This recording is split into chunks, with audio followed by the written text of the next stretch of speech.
So much of our concerns over the course of these months is obviously about our health and being certain that we're taking care of ourselves, protecting ourselves and those around us from the coronavirus.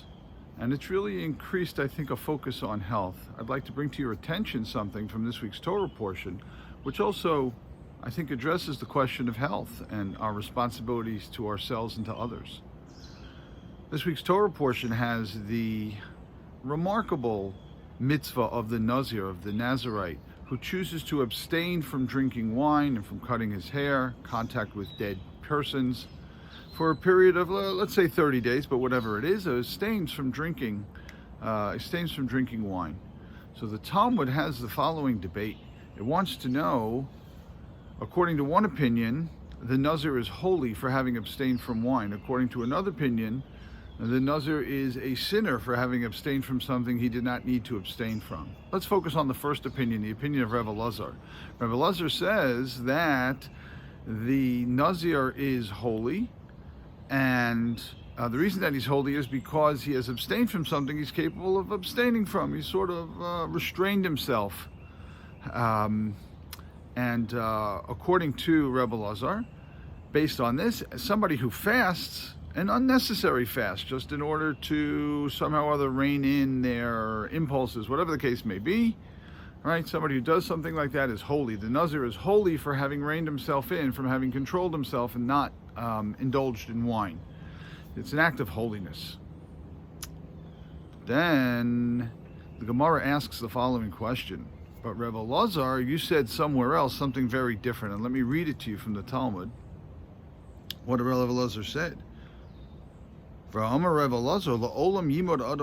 person should always consider himself as though a sacred object is immersed within him, based on the verse in Hosea, which says, Bekir b'cha kadosh, that within you the sacred is in your midst. So, Rebbe Elazar, you said fasting is a good thing, but here you say that a person should be very, very careful with their body, because their body has something holy within. It's a holy vessel for living our lives. And so, Rebbe Elazar, which way is it? So the Gemara answers that Rebbe Elazar is saying that if you can handle the abstention without physically harming yourself, great. But if it's going to lead to any sort of physical harm, you have to always treat your body as if it's a holy object. Kadosh b'kir b'cha, right? Our bodies are a holy object. Judaism treats our body as a holy object. This has something to do with why it is that we're so careful with the way that we treat someone who has passed away, and we dress them in proper robes, and we prepare their body for burial in a proper way. That's showing at the end of life, it's showing that concern. It's also this concern for our welfare, this concern for our health. The fact that we're treating our body, we treat our body as a gift, we treat our body as something sanctified. We recognize it's not our body. We can't write on our body, no tattoos, right? We can't permanently mar our body unless there's a medical cause for it. We can't really mar our body in any way. Why? Because our body is a holy thing. God's given us a body. God's given us a kli, a utensil in which to live our lives, right, for a holy purpose. So we have to treat our body in that fashion.